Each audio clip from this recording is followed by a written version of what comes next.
Hello everyone, I hope you are doing well. This is Ankit for History classes. Today we can talk about Dr. Bhimrao Ambedkar Agra university latest update. जी हाँ guys, जैसे कि आप सभी लोग के कमेंट आ रहे थे सर कंप्लेंट कैसे इरेज करेंगे, तो आज मैं बात करने वाला हूँ कंप्लेंट के ऊपर। तो आपको ऑफिशियल वेबसाइट के ऊपर चले जाना है और जो भी आपकी समस्या है वो आपको यहाँ पे पुट अप कर लेना, सेलेक्ट कर लेना। यहाँ पे आप देख रहे हैं कंप्लेंट टाइप, आपको एनरोलमेंट की समस्या आ रही तो आपको वो, डिग्री की समस्या आ रही तो वो, provisional degree, certificate, marksheet, duplicate, जो भी आपका XYZ है, जो भी आपकी समस्या होती है आपको वो यहाँ पे सेलेक्ट कर लेना है। यहाँ से टिकट नंबर जो है किस तरीके से आप जनरेट करेंगे उसके ऊपर बात करूंगा, ठीक है। तो यहाँ पे मैंने प्रोविजनल डिग्री या प्रोविजनल सर्टिफिकेट को सेलेक्ट कर लिया है। उसके बाद में यहाँ पे दिखा रहा है सेलेक्ट सब्जेक्ट। सब्जेक्ट यानी कि जो भी आपकी समस्या आ रही है, जैसे मान लीजिए आपका माइग्रेशन आपको नहीं मिल रहा है, तो माइग्रेशन के संबंध में जो अगर आपको डिग्री है तो डिग्री नहीं मिल रही है तो आप उस यहाँ पे हिंदी में मेंशन कर दीजिए, चाहे इंग्लिश में कर दीजिए, चाहे हिंदी में कर दीजिए, ठीक है। तो डिग्री के संबंध में जो भी चाहे वो आप यहाँ पे लिख सकते हैं, यानी कि जो भी आपका सब्जेक्ट रहता है। सब्जेक्ट यानी कि विषय, जो आपकी समस्या रहती है और जो आपके कुछ शब्दों में उन्हें समझ में आए। जैसे डिग्री है तो डिग्री के संबंध में, ठीक है। प्रोविजनल डिग्री है तो प्रोविजनल डिग्री, मार्कशीट, माइग्रेशन, जो भी है उस चीज़ को लिख दीजिएगा। चलिए ये सारा का सारा फॉर्म जो है एक बार फिलअप कर लेते हैं जल्दी से। उसके बाद में आपको यहाँ पे एनरोलमेंट फिल कर देना है। एनरोलमेंट के बाद में आपको नेम डालना है। नेम के बाद में आपको यहाँ पे ईमेल आईडी डालनी है और ईमेल आईडी के बाद में यहाँ पे आपको फ़ोन नंबर डालना है। ये सारी चीज़ें होने के बाद में यहाँ पे जो आपको चूज ऑफ फाइल का ऑप्शन आ रहा है, यानी कि यहाँ पे अब आपकी फ़ोटो अपलोड होगी। तो फोटो साफ फोटो होनी चाहिए, पासपोर्ट साइज होनी चाहिए, 50 KB से कम की होनी चाहिए, यानी कि 28 मतलब 49 KB तक की चल जाती है। 50 KB की होगी तो नहीं लेगा। कई बार क्या होगा, नहीं लेता है और ऊपर कुछ दिखाएगा नहीं, बस ये है कि सर्कल होकर घूम जाएगा, ठीक है।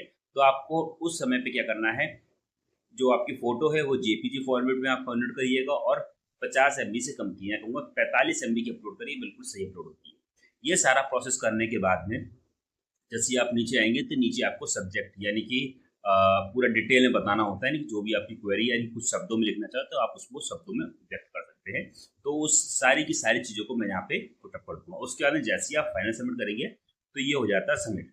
अब समस्या ये आती है कि यहाँ से हमने टिकट जनरेट कर लिया, या कह सकते हैं समस्या जो है कंप्लेंट हमने रजिस्टर कर दी, लेकिन उसके बावजूद भी ये कंप्लेंट आपकी सुनवाई नहीं होगी। क्यों नहीं होगी? क्योंकि इस कंप्लेंट को यहाँ से होने के बाद में एक बार यूनिवर्सिटी में जाके अपडेट करवाना होता है, यानी कि जो भी आपकी समस्या है उसी के साथ ही साथ जो भी आपके डॉक्यूमेंट्स हैं सारे के सारे डॉक्यूमेंट्स लेके जाइएगा। जो अगर मान लीजिए एक एग्जाम्पल के तौर पे आपको बताना चाहूँगा, आपकी डिग्री की समस्या है तो डिग्री के लिए सबसे इंपॉर्टेंट चीज़ आपके पास होने क्या चाहिए, ऑल ईयर्स की आपके पास डिग्री होनी चाहिए और ऑल ईयर्स की आपके पास मार्कशीट होनी चाहिए, वो भी ओरिजिनल मार्कशीट, ठीक है। तो ही आप डिग्री के लिए अप्लाई कर सकते हैं, ठीक है।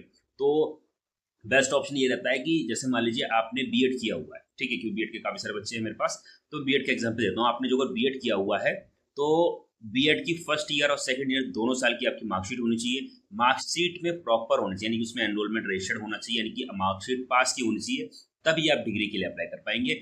और साथ ही साथ एक आपके पास एप्लीकेशन होनी चाहिए जो कि आप कॉलेज से बनवाएंगे। मैंने एप्लीकेशन खुद से लिखेंगे, लेकिन उसमें जो अप्रूव करवाएंगे वो आप कॉलेज से अप्रूव करवाएंगे, जिसमें कुछ चीज़ें मेंशन होनी चाहिए, जो कि आपको जो डिग्री है वो आपको आपके कॉलेज से और विश्वविद्यालय द्वारा प्राप्त नहीं हुई है। ये चीज़ मेंशन करा के जो भी हायर अथॉरिटी होती है कॉलेज की, उसकी आप साइन और मोहर लगवा लेंगे, यानी कि प्रिंसिपल के आपके अपने कॉलेज से साइन और मोहर लगवा लेंगे। तो पहला डॉक्यूमेंट आपके, जिस डिग्री की बात कर रहा था, जो वो डिग्री के लिए अप्लाई कर रहे हैं, तो पहला डॉक्यूमेंट आपके पास ऑल मार्कशीट होनी चाहिए, ओरिजिनल कॉपी।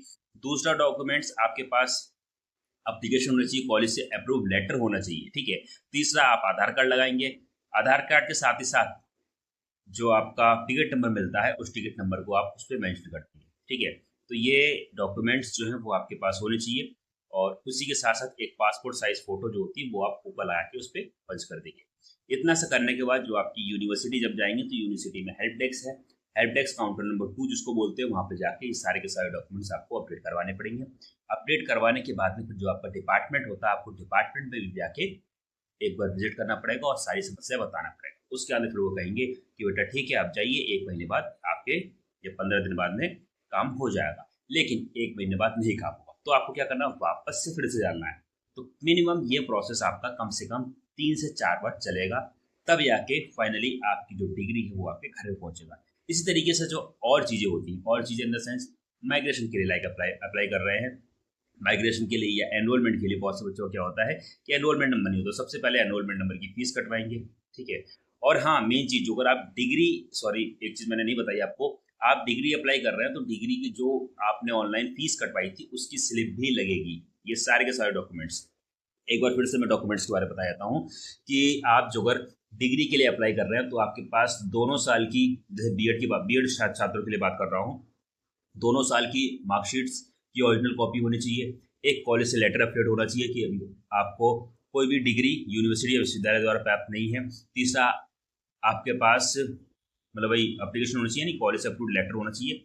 तीसरा जो है वो आपके पास डिग्री की जो फीस स्लिप होती है, जो आपने फीस जमा करी वो होनी चाहिए। और चौथा जो है वो आपका आधार कार्ड होगी। यानी कि ये 4 डॉक्यूमेंट्स होने चाहिए। पहला, ओरिजिनल मार्कशीट, ओरिजिनल मार्कशीट की कॉपी, ठीक है। Second, college approve letter. Third, आपका आधार कार्ड। और फोर्थ, आपका पेमेंट स्लिप। तो ये सारी चीज़ें होनी चाहिए। उसके बाद आप यहाँ पे कंप्लीट करके यूनिवर्सिटी में अपडेट करवा के 2 से 3 बार जब आप विजिट करेंगे, बताएंगे सर अभी तक कुछ नहीं हुआ है, कोई भी काम नहीं हुआ है, तो जाके ये काम आगे प्रोसीड होता है। ओके, इसी तरीके से जो अगर आपका एनरोलमेंट का इशू है तो सेम प्रोसेस यही होगा। एनरोलमेंट की फीस कटवाएंगे, उसके बाद में जो आपकी मार्कशीट वगैरह थी वो सारे डॉक्यूमेंट्स होने चाहिए, आपके आधार कार्ड होना चाहिए, आपका फोटो होना चाहिए, कॉलेज से अप्रूव करवा लीजिएगा एप्लीकेशन लेटर, ठीक है। इसी तरीके से, और जो अगर आप माइग्रेशन के लिए अप्लाई कर रहे हैं तो माइग्रेशन के लिए जो अगर आप जो भी पुराना कॉलेज आपका, पुराना विश्वविद्यालय जो अगर आपने चेंज किया है तभी आपका माइग्रेशन जो है वो लगता है, एनरोलमेंट नहीं होता है। तो एनरोलमेंट के लिए जो पुराने विश्वविद्यालय था उसका माइग्रेशन होना चाहिए, उसी के बिहाफ पे चीज़ें आगे प्रोसेस होती है। यानी कि पहला, पुराने विश्वविद्यालय का आपके पास माइग्रेशन होना चाहिए। दूसरा, आपके पास अपनी जो भी मार्कशीट ऑनलाइन कॉपी वगैरह होती है वो होनी चाहिए। तीसरा, आप उसकी फीस स्लिप वगैरह जमा मतलब आपके पास होनी चाहिए। और एप्लीकेशन जो वो लिखवा लेते हैं तो वेल एंड गुड, अदरवाइज ऐसे भी काम चल जाता है। इसी तरीके से जो अगर आप माइग्रेशन अप्लाई कर रहे हैं तो दोनों साल की मार्कशीट की कॉपी होनी चाहिए आपके पास, ठीक है। और जो अगर आपने माइग्रेशन मतलब चेंज करवाया है तो आपके माइग्रेशन की भी एक कॉपी होनी चाहिए और फीस स्लिप होनी चाहिए। इस तरीके से सारे डॉक्यूमेंट्स की एक कॉपी बना के आपको यहाँ पे अपलोड करनी है। इस चीज़ का विशेष ध्यान रखिएगा, ठीक है। तो ये प्रोसेस करना है, उसके बाद में ही आपका काम होता है। और फिर यूनिवर्सिटी में जाएंगे, हेल्प डेस्क पे जाएंगे, वहाँ पे विजिट करेंगे, बताएंगे सर ऐसे ऐसी चीज़ें हुई, टिकट नंबर उनको देंगे। उसके बाद में अपने डिपार्टमेंट में एक बार बात करिएगा, वो बताएंगे क्या क्या होगा, किस तरीके से होगा, कितना टाइम लग जाएगा। उसके बाद में 1 से 2 बार जब ये प्रोसेस करेंगे आप, तब जाके ये काम आपका हो जाएगा। यहाँ पे बहुत से बच्चे ऐसे होते हैं जो कहते हैं सर मैंने कंप्लीट कर रखा है, 1 महीना हो गया, 2 महीने, लेकिन अभी तक मेरी डिग्री नहीं आई है। उन सभी के लिए मेरे से यही कहना है कि आपने यूनिवर्सिटी विजिट नहीं किया। मिनिमम 2 बार तो आपको यूनिवर्सिटी विजिट करना ही होता है, तब जाके आपका काम होता है। तो जो अगर आप सोचते हैं मैंने कंप्लेंट कर दी लेकिन मेरा काम अभी तक नहीं हुआ है, ठीक है, या डिग्री अभी तक नहीं आई है, तो उसके पीछे रीज़न यही है कि आपने कंप्लेंट कर दी लेकिन कंप्लेंट वो रजिस्टर्ड नहीं हुई, ठीक है। कई बार क्या होता है, आप जाते हैं तो वो लोग वहाँ से करते हैं, सर्वर काम नहीं कर रहा होता, वो कहते हैं कि ठीक है आपकी कंप्लेंट रजिस्टर कर दी गई है, लेकिन नहीं होता। इसी वजह से 2 से 3 बार आपको यूनिवर्सिटी जाना पड़ता है। तो ये सारे के सारे प्रोसेस होते हैं।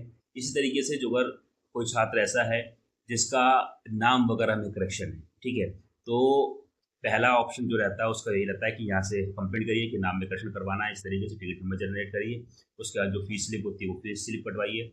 जो आपके ओरिजिनल डॉक्यूमेंट्स होते हैं उनकी पूरी एक PDF बना के यहाँ पे अपलोड करनी है, टिकट नंबर जनरेट हो जाएगा। फिर ये टिकट नंबर आपको यूनिवर्सिटी जाके अपडेट करवाना पड़ेगा, यूनिवर्सिटी जाके एक बार फिर से उसको रजिस्टर करवाना पड़ेगा, क्रॉस चेक करवाना पड़ेगा, जो कुछ बोल लें, जो कि उनकी भाषा में रहता है, ठीक है। तो ये सारा का सारा प्रोसेस होता है। तो यहीं से जो भी कंप्लेंट्स होती हैं, सारी की सारी कंप्लेंट्स यहीं से आप पुट कर सकते हैं, नया टिकट नंबर मिल जाता है। लेकिन बहुत से बच्चे होते हैं सर मैंने 3-4 बार कंप्लेंट कर दी, सबके अलग अलग टिकट नंबर है। 3-4 बार कंप्लेंट करने से बेटर है एक कंप्लेंट करिए, सही से करिए, प्रॉपर वे में करिए, ठीक है। और जो अगर आपको समस्या है किसी तरीके की तो नीचे दिए नंबर पे आप कॉन्टेक्ट कर सकते हैं। अगर आप खुद से कंप्लेंट नहीं कर पाया तो यहाँ से आपकी कंप्लेंट करवा दी जाएगी, जो ये प्रोसेस होगा वो करवा दी जाएगा, जो भी चार्जेस वगैरह होते हैं वो आपको बता दिए जाएंगे, ठीक है। तो यहाँ से भी आप जो अगर अदर स्टेट से या कहीं दूर से आप कॉलेज जाने में असमर्थ हैं तो यहाँ से भी एक व्यक्ति जो है वो आपकी हेल्प कर देगा। उम्मीद करता हूँ वीडियो आप सभी को पसंद आई होगी।